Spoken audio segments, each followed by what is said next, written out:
करेंगे निवारण।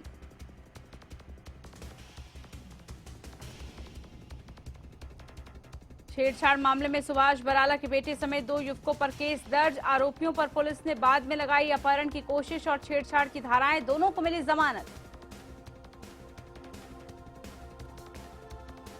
रक्षाबंधन पर महिलाओं को हरियाणा सरकार का तोहफा। आज दोपहर 12 बजे से परसों दोपहर 12 बजे तक रोडवेज की बसों में मिलेगा फ्री सफर का फायदा। 15 साल तक के बच्चों को भी मिलेगा इसका फायदा।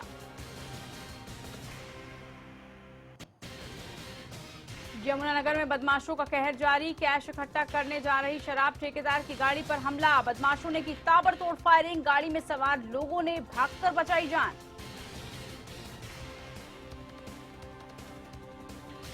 और गुरुग्राम में कलयुगी बाप की काली करतूत आई सामने। शराब के नशे में अपनी 2 बेटियों की पत्थर से पीट कर की हत्या। आरोपी को पुलिस ने किया गिरफ्तार।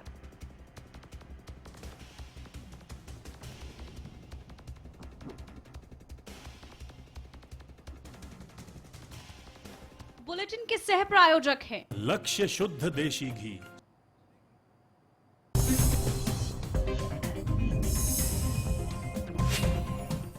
नमस्कार, आप सभी देख रहे हैं हरियाणा न्यूज। मैं हूं आपके साथ पूजा कविया। बुलेटिन की शुरुआत इस वक्त की बड़ी और अहम खबर के साथ कर लेते हैं। गली पर कब्जे के विवाद को लेकर झड़प। फतेहाबाद से ये बड़ी खबर। बत्रा कॉलोनी में 2 पक्षों के बीच जमकर झड़प हुई है। विवाद दरअसल गली पर कब्जे को लेकर हो रहा है। आपसी झड़प में दोनों पक्षों में 7 लोग घायल भी हो गए हैं। मारपीट का लाइव वीडियो सामने आया। कांग्रेस नेता पर गली पर कब्जा करने का आरोप। घायलों को फिलहाल नागरिक अस्पताल में भर्ती करवा दिया गया है। तो ये खबर फतेहाबाद से, जहां पर गली पर कब्जे के विवाद को लेकर पूरी झड़प होती है। बत्रा कॉलोनी में 2 पक्षों के बीच जमकर झड़प हुई। आपसी झड़प में दोनों पक्षों के 7 लोग घायल हो गए। मारपीट का लाइव वीडियो भी, ये देखिए तस्वीरें भी आपके सामने उन घायलों की। साथ ही संवाददाता से तमाम जानकारी लेते हैं। जितेंद्र मोंगा है हमारे साथ। जितेंद्र, बताया जा रहा है कि जमीन का विवाद है, गली पर कब्जे का विवाद है। क्या है ये पूरा मामला? डिटेल में जरा आपसे जानना चाहेंगे। ये गली पर कब्जा करने का मामला है। बत्रा कॉलोनी का ये मामला है और कॉलोनी वासियों का कहना है भी जो कांग्रेसी नेता है उसके द्वारा जो गली है उसकी साइडों पे जो जगह है वहाँ पे कब्जा किया जा रहा है और काफी समय से विवाद चल रहा है। और आज वहाँ पर जो ब्लॉक टाइल लगाकर उसे अपनी जगह में कन्वर्ट किया जा रहा था, अपने मकान में मिलाया जा रहा था जगह में, जिसको लेकर जब विरोध किया गया तो ये मारपीट का पूरा जो मामला दोनों पक्षों में सामने आया है और लगभग 7 के करीब जो लोग घायल हुए हैं, जिसमें से 2 को रेफर जो इस कर दिया गया है। ये जमीन की जो गली पर जो कब्जा बताया जा रहा है जितेंद्र, ये गली पर कब्जा किस तरह से कर रहे हैं? ये पूरा का पूरा बत्रा कॉलोनी है जिसके अंदर ये गली का निर्माण किया गया और साइडों पे ग्रीन बेल्ट के लिए जगह भी छोड़ी गई है। तो उसी जगह पर कब्जाने का मामला ये जो सामने आया। ठीक है, अब मामला पुलिस के संज्ञान में है क्या? जी हाँ, मामला पुलिस के संज्ञान में है और जब मारपीट हुई तो उसके बाद पुलिस मौके पर पहुंची है और दोनों ही पक्षों के बयान दर्ज करके कार्रवाई करने के बाद पुलिस की ओर से कही जा रही है।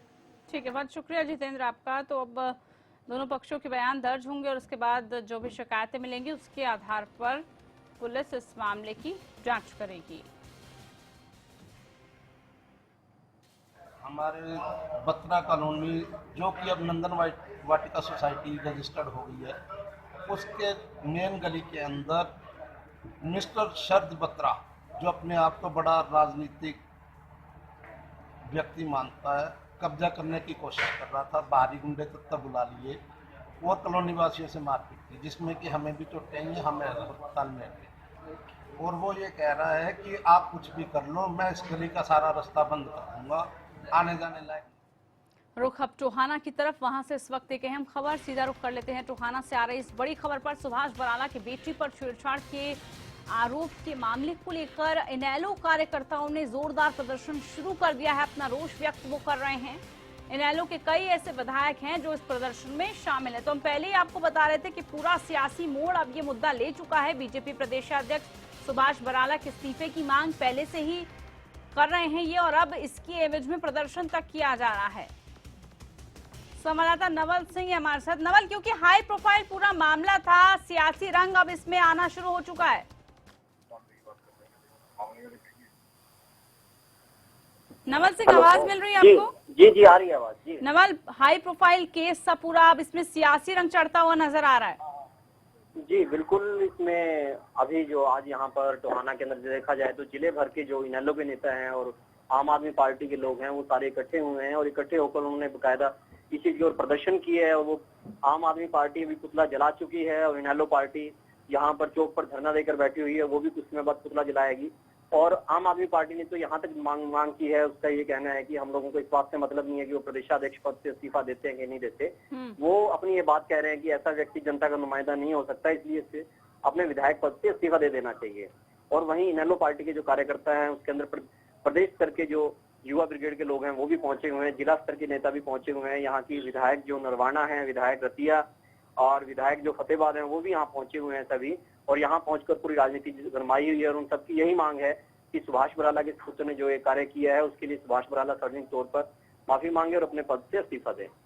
ठीक है, बहुत शुक्रिया आपका। तो अब विपक्ष इस मुद्दे को छोड़ने वाली नहीं है और इस मुद्दे पर इसी तरह का प्रदर्शन आगे भी होने की पूरी उम्मीद नजर आ रही है।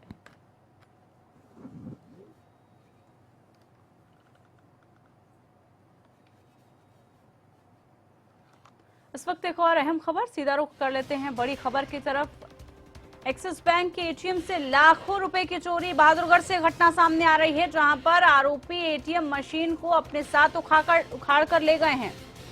तो बहादुरगढ़ से खबर देर रात की है जहां पर बदमाशों ने इस पूरी वारदात को अंजाम दिया। रात के समय करीब 3.5 लाख रुपए बचे थे उस एटीएम मशीन में। आरोपियों ने कैमरे को भी काले रंग से स्प्रे पेंट से ढक दिया। और बहादुरगढ़ का गांव है ये कानोदा गांव, जहां से घटना आ रही है सामने। इससे पहले भी प्रदेश में बहुत सारी ऐसी घटनाएं हुई हैं जहां पर एटीएम को उखाड़ कर ले गए बदमाश, एटीएम मशीन जो होती है उसको। और यहाँ भी कुछ ऐसे ही देखने को मिला। एक्सिस बैंक की एटीएम मशीन थी जिसको साथ उखाड़ कर वो ले गए हैं। संवाददाता प्रवीण धनखड़ हैं हमारे साथ। प्रवीण, कोई सुराग मिल पाया? क्योंकि सीसीटीवी कैमरे को भी इन्होंने खराब किया, उस पे भी स्प्रे पेंट कर दिया था। अभी तक पुलिस के हाथ कोई सुराग नहीं लगा। जो सीसीटीवी फुटेज मिली है उस कुछ भी साफ दिखाई नहीं दे रहा, क्योंकि जो चोर थे जो एटीएम को लूट कर ले गए, एटीएम पकड़ कर ले गए हैं, उन्होंने एक स्प्रे सीसीटीवी कैमरा पे किया था, जिसकी वजह से कोई भी रिकॉर्डिंग साफ नहीं है। फिर भी पुलिस ने उस रिकॉर्डिंग को जांच के लिए भेज दिया गया है। पुलिस के हाथ फिलहाल इस मामले में कोई सुराग नहीं लगा। प्रवीण, कोई सिक्योरिटी गार्ड वहां मौजूद नहीं था? क्योंकि जब भी कोई भी एटीएम होता है वहाँ सिक्योरिटी गार्ड भी मौजूद रहता है। जी बिल्कुल, वहाँ सिक्योरिटी गार्ड की तैनाती नहीं की गई थी। सिक्योरिटी के नाम पर सिर्फ सीसीटीवी कैमराज लगाए गए थे, उसके अलावा वहाँ पर कोई सिक्योरिटी की व्यवस्था नहीं थी। गाँव के मेन अड्डे पर ये एक्सिस बैंक का लगा हुआ था। तकरीबन 3 लाख रुपए कैश ही बचा हुआ था। कैश समेत एटीएम कार्ड को, एटीएम मशीन को उठाकर ले गए। बहुत शुक्रिया आपका। तो ना तो सिक्योरिटी का कोई बंदोबस्त, इस वजह से चोरों को इसकी भनक लगी और बदमाशों ने लाखों रुपए में हाथ साफ कर लिया।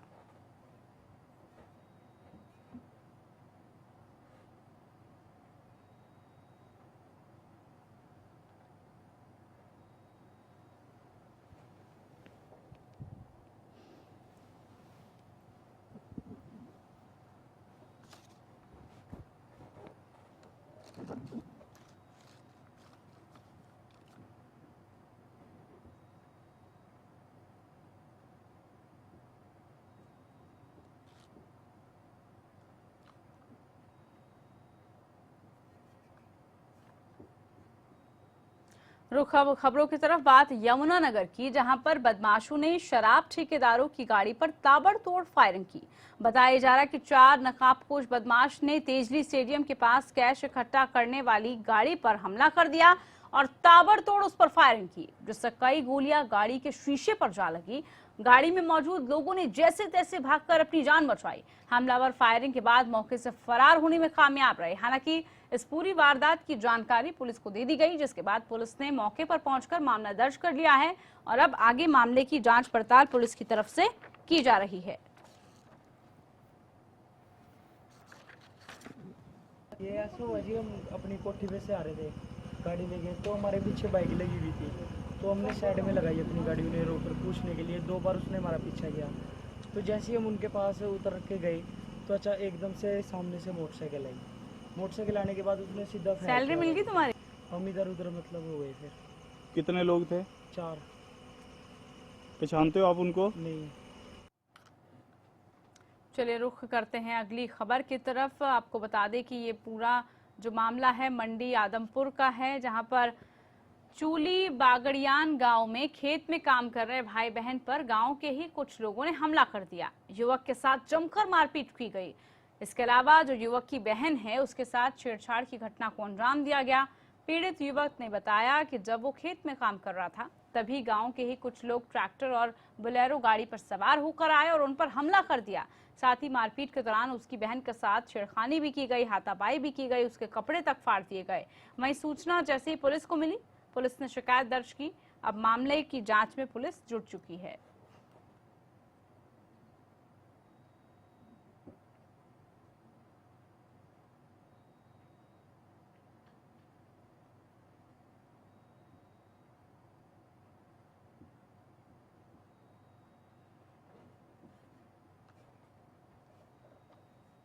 खबर साइबर सिटी गुरुग्राम से है, जहां पर एक कलयुगी पिता ने अपने ही 2 मासूम बेटियों की हत्या कर दी। मामला गुरुग्राम के बजखेड़ा इलाके का है, जहां आरोपी पिता ने नशे की हालत में अपनी बेटियों की ईंटों से पीट कर हत्या कर डाली। उम्र बेटियों की 5 साल और 7 साल बताई जा रही है। कि घरेलू विवाद के चलते आरोपी पिता ने नशे में अपनी बेटियों को ईंटों से कुचल दिया और उनकी हत्या कर दी। वहीं इस घटना के बाद पुलिस ने आरोपी को मौके से गिरफ्तार भी कर लिया। मरने वाली बच्चियों की उम्र 5 साल और 7 साल बताई जा रही है।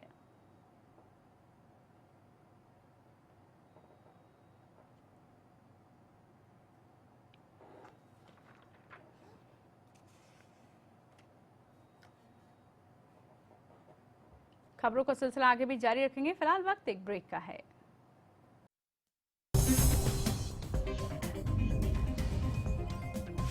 एक पति ने अपनी पत्नी की गोली मारकर हत्या कर दी।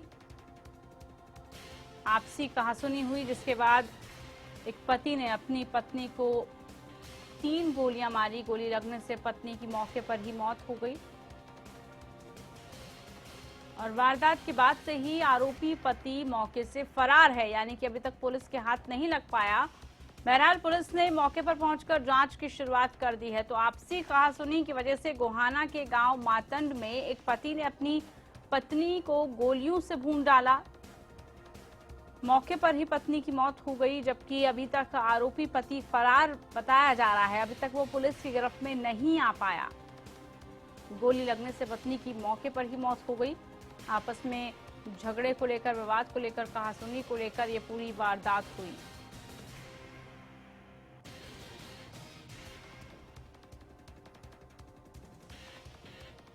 तो गोहाना के गांव मातंड की यह घटना, जहां पर रिश्तों को शर्मसार करने वाली घटना, आपस में कहासुनी के चलते एक पति ने अपनी पत्नी की गोली मारकर हत्या कर डाली।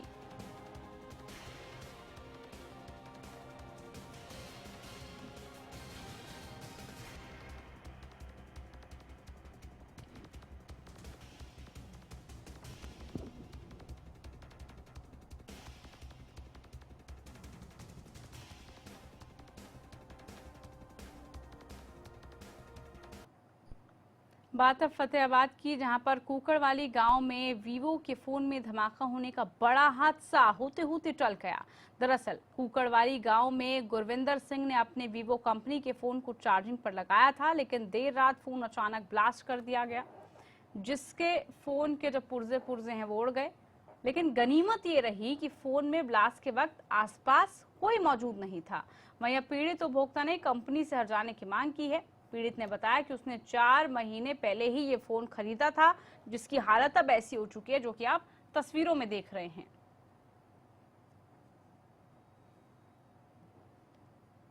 ये Y55 मॉडल है, इसको मैंने 4 महीने पहले लिया था। और जब मैं खेत में काम कर रहा था, मोटर पे चार्जिंग लगा दिया। पहले आधा घंटा इसको पंखे वगैरह लेते रहे, व्हाट्सएप वगैरह यूज़ करते रहे। उसके बाद ये डाउन हो गया। डाउन होने के बाद इसको चार्जिंग लगा दिया। चार्जिंग लगाने के बाद आधा घंटा बाद ये अचानक से फट गया। साथ में मोटर पे ऊपर भी चल रहे थे और कोई इशू नहीं हुआ, बस ये मोबाइल फट गया।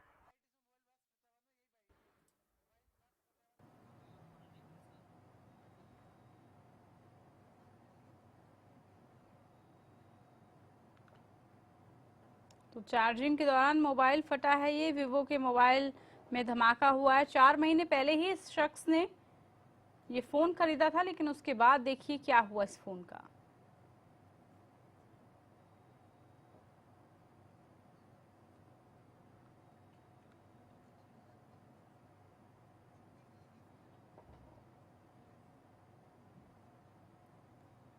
वहीं रक्षाबंधन के मौके पर हरियाणा सरकार ने इस बार बसों में महिलाओं को 36 घंटे फ्री सफर का तोहफा दिया। परिवहन विभाग की तरफ से इस बार रोडवेज की बसों में आज दोपहर 12 बजे से लेकर परसों दोपहर 12 बजे तक फ्री बस सेवा का फायदा मिलेगा। ये महिलाएं अपने 15 साल तक के बच्चों को भी अपने साथ ले जा सकती हैं। इससे पहले महिलाओं को रक्षाबंधन पर 24 घंटे फ्री बस सेवा का फायदा मिलता था, लेकिन इस बार समय अवधि को बढ़ा दिया गया है। इसके अलावा ज्यादा भीड़भाड़ वाली बसों में महिला पुलिस कर्मचारी भी तैनात रहेंगी। तो महिलाओं को ये रक्षाबंधन का तोहफा 36 घंटे फ्री में सफर वो कर पाएंगी, यानी कि आज से वो शुरू हो चुका है 12 बजे से और परसों तक रहेगा। हरियाणा रोडवेज की जितनी भी बसें हैं आप उसमें आराम से ट्रेवल कर सकते हैं। इसके अलावा अगर आप अपने साथ बच्चों को भी लेके जा रही हैं, 15 साल तक अगर उनकी उम्र है तो वो भी फ्री में सफर कर सकेंगे। हरियाणा सरकार की तरफ से बहनों के लिए विशेष सौगात दी गई है और जो भीड़ भाड़ वाले इलाके हैं वहां पर महिला पुलिसकर्मी भी तैनात रहेंगी।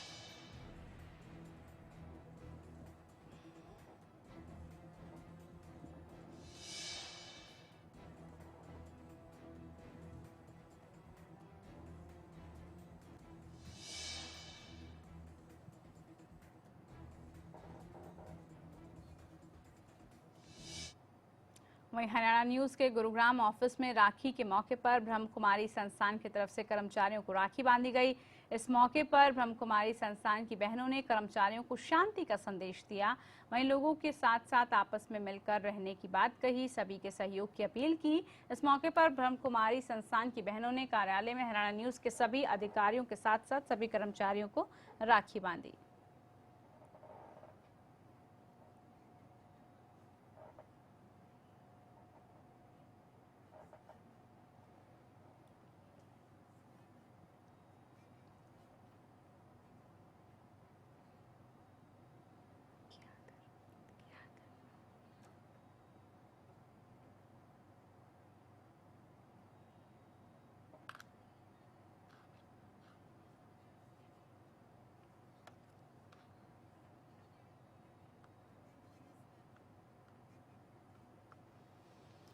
भारत के स्टार प्रोफेशनल बॉक्सर विजेंद्र की अगर बात की जाए और ओलंपिक पदक विजेता विजेंद्र सिंह अपनी 9वीं प्रोफेशनल फाइट में अजय रहे। 31 साल के WBO Asia Pacific middleweight champion Vijender ने अपनी ख्याति के अनुरूप प्रदर्शन करते हुए सुपर मिडलवेट कैटेगरी में चीन के फाइटर को मात दी।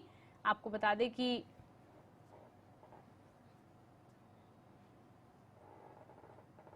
दस राउंड के इस बाउट में विजेंद्र ने यूनिनेमिस डिसीजन से जीत भी हासिल की। विजेंद्र की ये पेशेवर मुक्केबाजी की बात की जाए तो उनकी 9वीं जीत है। विजेंद्र ने साल 2015 में प्रोफेशनल बॉक्सिंग में कदम रखा। उधर जुल्फिकार की बात करें तो उनकी अब तक की पहली हार है। 9 मुकाबले वो लड़ चुके हैं अब तक, लेकिन एक भी उन्होंने गंवाया नहीं। ये पहला मौका था जब उनको हार का मुंह देखना पड़ा। चलिए इसी के साथ बुलेटिन में इतना ही। मुझे दीजिए इजाजत। नमस्कार।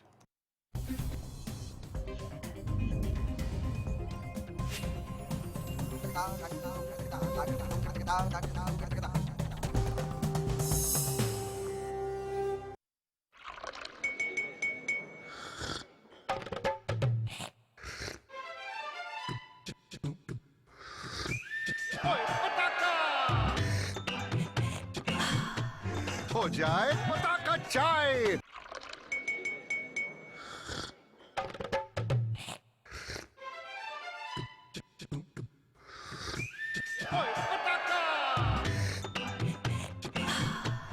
हो जाए